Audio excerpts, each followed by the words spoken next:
Rendering can be a real bitch when you first start doing digital art. Back when I started, I didn't really know what it was or how to do it, and I was transitioning from traditional to digital, so this tutorial I'm making for complete beginners. Rendering is what would be considered painting in traditional art, but because you don't use paints, it's not really painting, so it's called rendering. Anyway, this tutorial will take you through the basic steps of rendering. For this, I will be using Krita, but feel free to follow along on whatever program you have. This won't be anything super fancy or hardcore technical. This is just to show the absolute beginner steps for rendering, using the sketch I have of Juvia because personally, I don't think I draw her enough.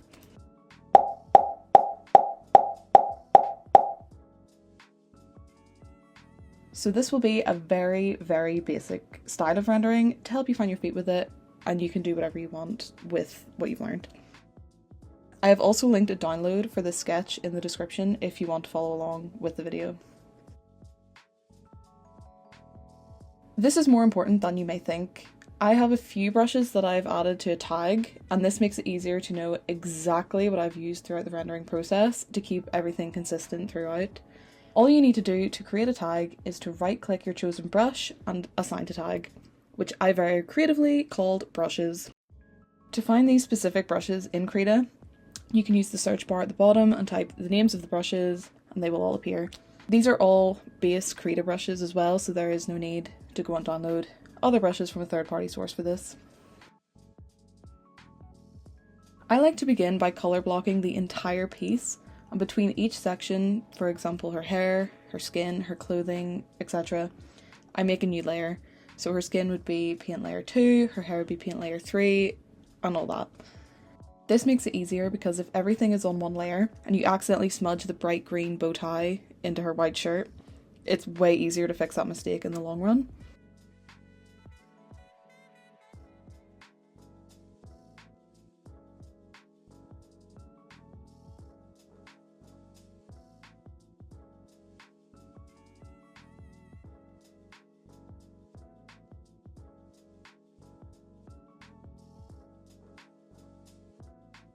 When rendering faces, I start by using an airbrush and a darker version of her skin to create depth on the side of her cheeks and in her eye sockets.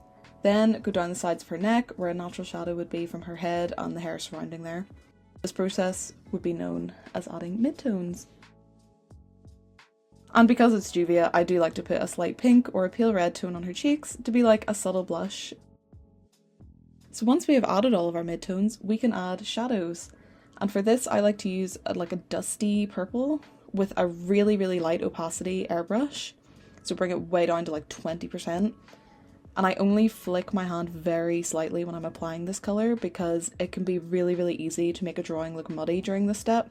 So just be really careful with it. And this colour should only go on the absolute darkest parts of the face. So like just under her eyes and the very sides of the neck. For highlighting the face, I like to use this marker brush, as it's quite naturally opaque even at 100%, so it's easy to control how bright it is without it looking out of place or that there's just a big white line sticking on top of her skin. And I simply draw a straight line following down her nose and then a little boop on the end, as this is where the nose would stick out the most and catch the most light. And using this same brush, I'm going to use the eyedropper tool and pick up the darkest colour on her face to shade just below her nose. We can just do a couple of little flicks with this colour to add some depth there, as well as where her hair is resting on her forehead. And this brush is really, really good when used with the airbrush, as it adds a more sharp edged shadow on the skin without being too harsh, and it kind of breaks up any muddiness that would appear from only using the airbrush. Right under her lower lip, just do a small little flick of the brush where a shadow would fall between the lip and the chin, and then just above her lip, draw 2 lines where the peak of her lips would be, and once we have our shadows added, we can add a highlight to make everything pop a little bit better. For this, I would use the eyedrop tool to catch the same colour on the nose and slightly overlap the colour on the original lines we drew above her lip, so they blend together. And to finish everything off, I use this blender texture brush to blend any lines that are too harsh for the area where I placed them, so mainly on the button of her nose and the sides of her chin. On even more layers, I'm going to add the whites of her eyes, the eye colour and the lip colour using the marker brush again.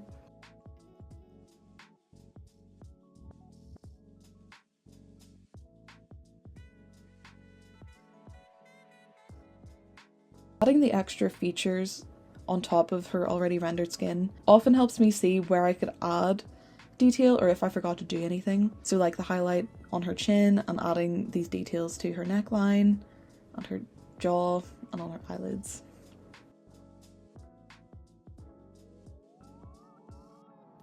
Before shading the eyes on an anime character, I like to blur out the edges of the white into the skin a tiny bit, just because in my style of rendering it can look a little bit too harsh. And this is just personal preference, it's totally optional, you don't have to do this. I know a lot of people like the harsh white line on an anime face. I don't. Well, I do, but not my style. For shading on her eyes, I like to use a dark blue toned grey. Add a few little flicks to the very corner of the eye where the round of the face would be, and just bring that colour down to the inner eye.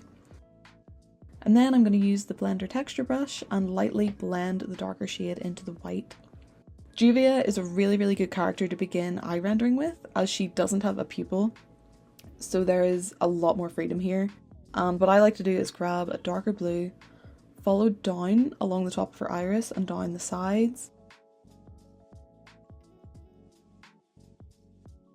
To add a little highlight to her eyes, I like to use a mix of light blue and green just to match her bow tie on her outfit. Plus, I just think she looks cool with green. I don't know. Lips are so easy to fuck up when rendering. The easiest way to render them at this stage is to just darken the colour you're already using and draw that across the middle of the lips to get your midtone, and darken as you go to create the depth, just starting from the centre.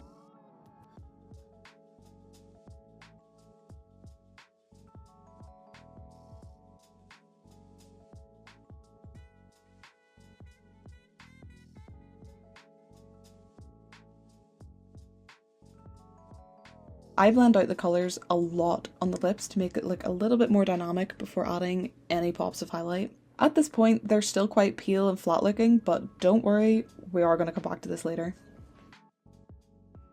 Eyebrows are maybe the easiest part, especially on anime characters where they're very thin. Literally just eyedrop her hair colour, slightly darker shade, and flick it through with the marker brush. And now for my favourite part. Rendering hair is so much fun. I love it. So first things first, let's use the marker brush and grab a mid-tone colour. And for this, I've picked a dusty blue. And I'm going to go in on all the parts that would be in a shadow. So behind her neck, down the shoulders, or wherever I think a curl or wave in her hair would be at an indent.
And for highlights, I'm going to grab a super light blue, almost a white colour, and do the opposite. Add this to where you think light would hit or where a curl will be curving out.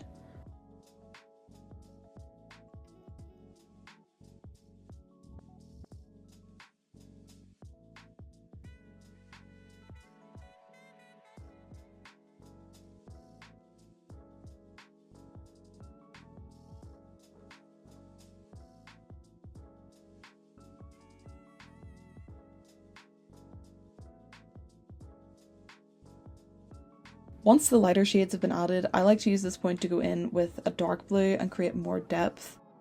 Using this after adding a draft of highlight colour makes it easier to see where the darkest points of the hair would be. And once again, Juvia is a really easy character, as her hair is wavy and messy and there is no right or wrong way to do this on her character design.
Keep this part looking quite rough because we will also be coming back to it later.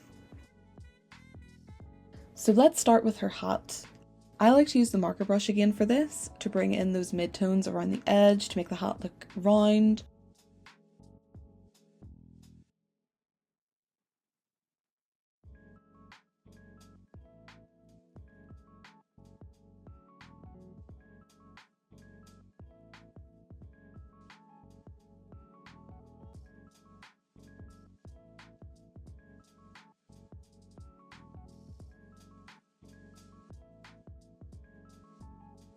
This doesn't have to be perfect, as we can go in with our textured blending brush to pull it all together after. At this stage, it's beginning to look like it's wrapping around her head, so we can add our shadows to the very edge of the hat, where it would lead to the side of her head and across the very top. Do this same process, but with a blob of light blue in the very middle and blend it all out.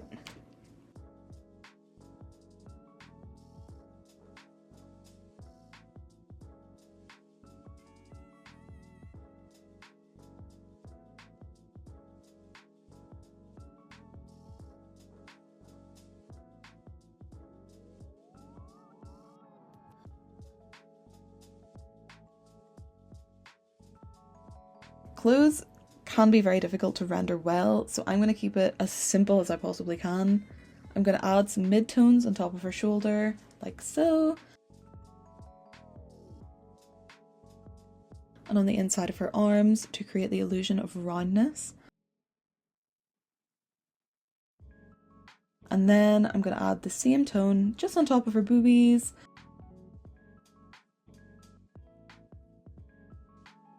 And once we have added everything, let's blend it all out with the textured blending brush again, following the strokes we placed originally to follow down her shoulder, down the arm.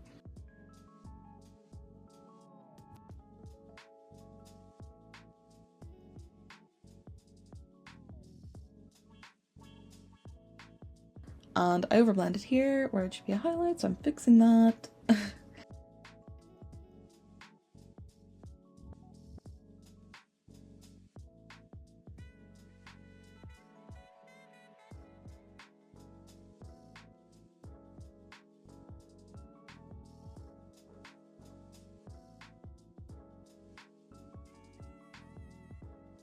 Highlights on the clothes don't need to be as bright as they were on her hair, so I'm going to take a slightly lighter blue for highlights this time, not as light, and I'm going to add them on the edge of her arms and down the side of her boobs and across the shoulder pads.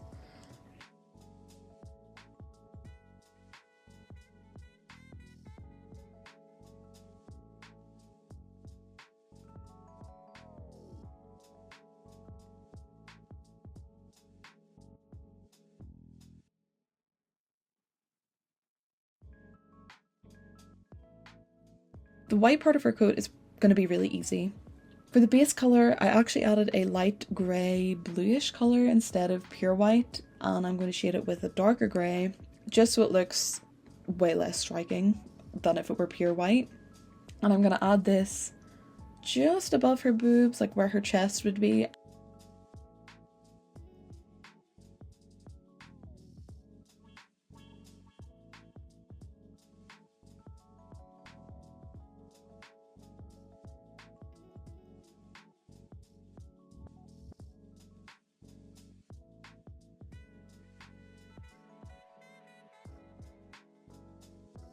And then a very, very, very light blue that is almost white across her chest.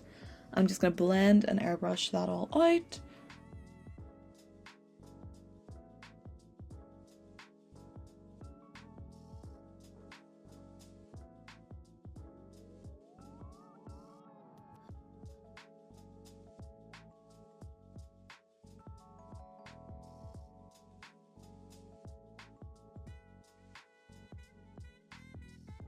The fur is easier than it looks.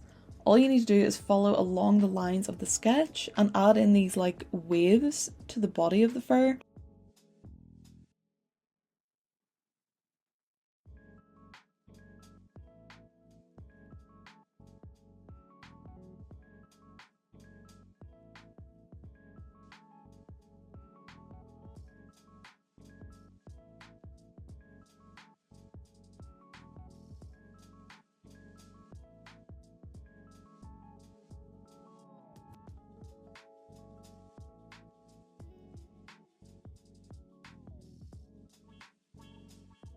And to add depth here, all I'm going to do is airbrush the darker shade in where the fur would be tucked in her neck and add a baby blue colour around the rim in the middle where the light would be.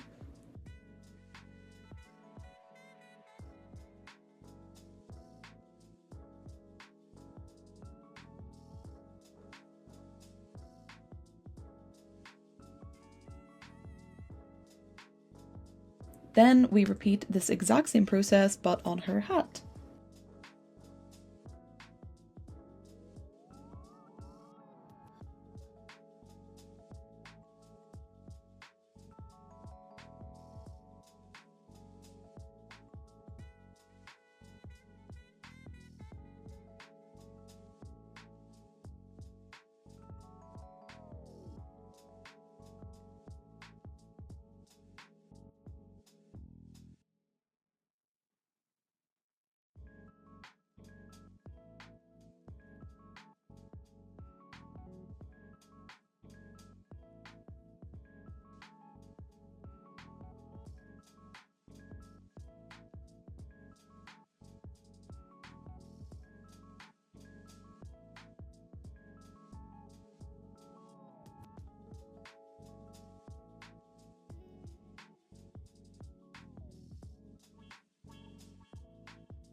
The bow tie will be easy.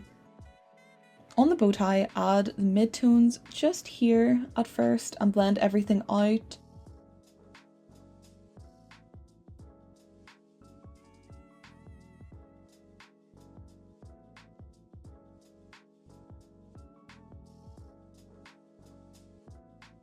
Then we can add depth in the corners along the bow and use a lighter green to contrast this by adding it to the center and along the opposite sides of the lines where we added the shadow and around the edges.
Buttons are also way easy.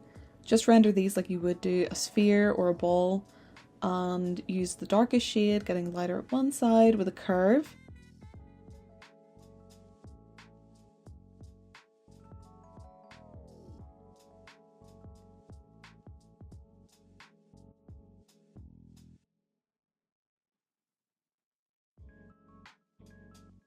And then just a dollop of the lightest colour, like an almost white yellow, just right in the middle.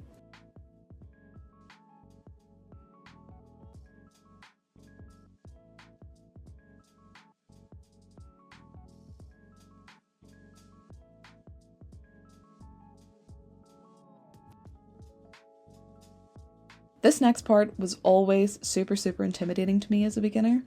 I stopped using the cleanest line art I possibly could, and now I just stick to clean sketches because I just find it really stressful. So this step to render, we just duplicate the clean sketch.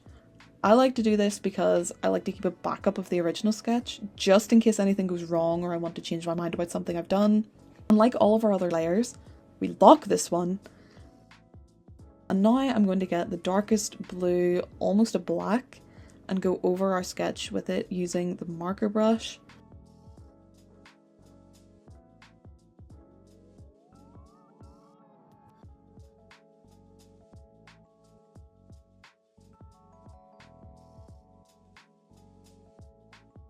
And then I'm going to use green for her bow tie and a darker version of her skin tone on the line art around her face. To be honest, I don't really like using this shade on the details of the face, so like on her nose. But here's what it looks like anyway if you choose to do it like this instead. I prefer to use a darker shade on the details than there is on the rest of her jawline. So I'm just going to go over this with the same blue we used to outline the rest of her.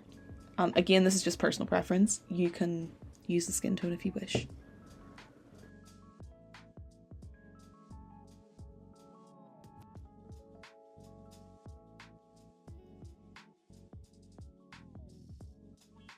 Once we have coloured our line art to match each section, we can go in and start drawing on top of our sketch now.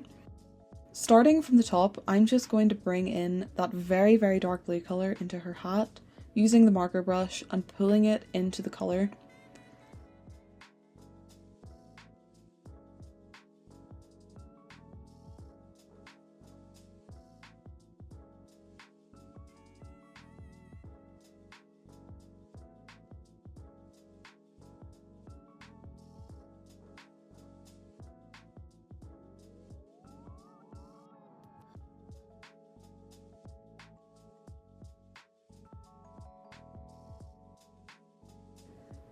The fur will start to look more fluffy with this step, as I like to go over the sketch lines with the bristle brush. That kind of looks like hair strands, and I'm filling out where I think looks good. For fur, it's not so important that it looks absolutely perfect. I just like to make it look a little more dynamic between the sketch and the fluffiness of that area.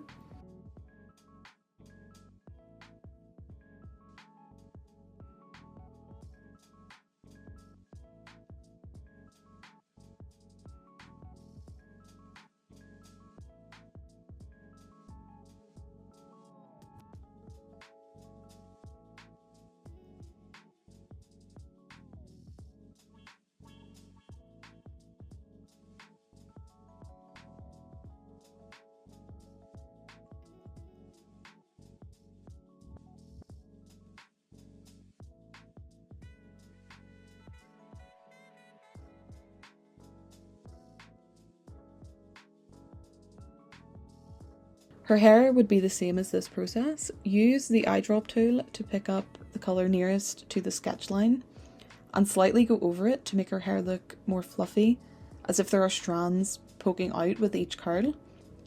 I don't do this over the entirety of the sketch lines, I like to keep some of them in. And at this stage we can really go in with the bristle brush and clean up the rough work we did earlier with the marker brush.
For her neck fluff, we can just do the same process as her hat.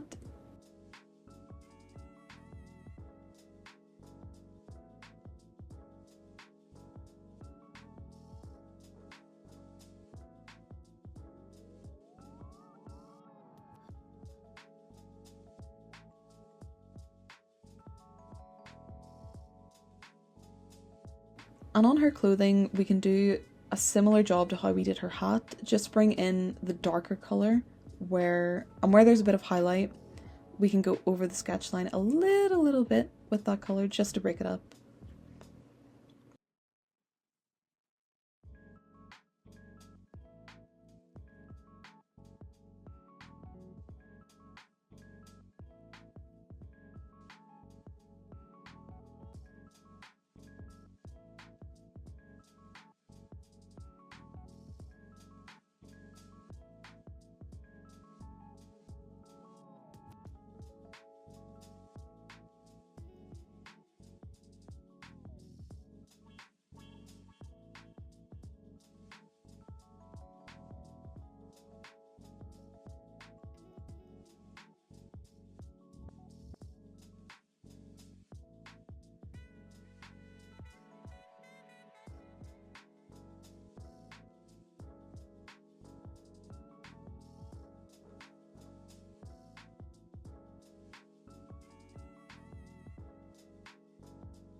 This is also where I would fix up her lips by making the sketch layer look less harsh and blend it in with the block colouring more.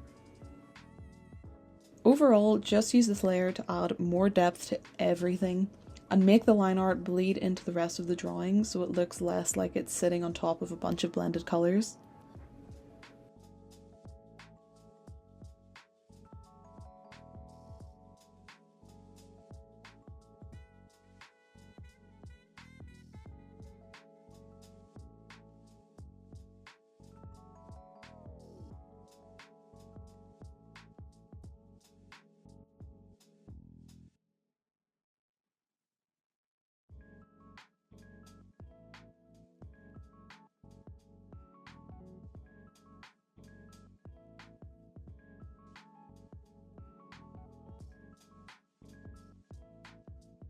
Really fun to play with.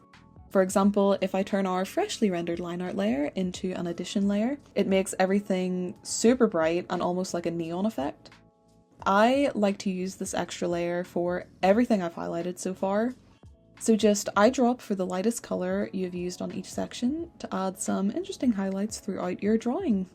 On the skin, I keep it simple and just go over the highlighted sections on the nose and on her chin, and a little dot in her eyes.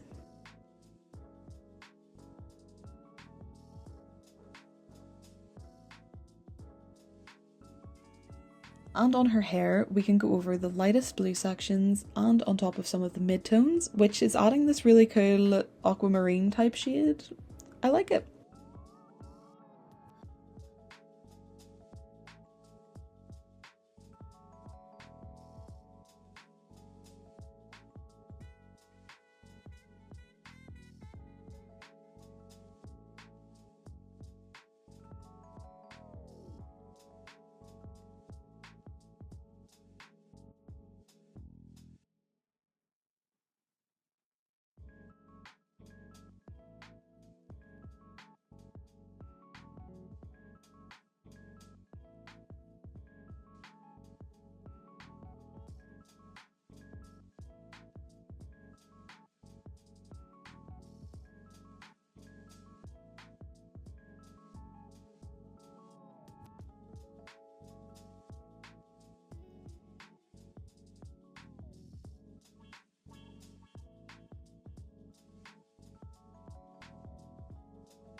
So literally just go over everything you've made a highlight for and we're done.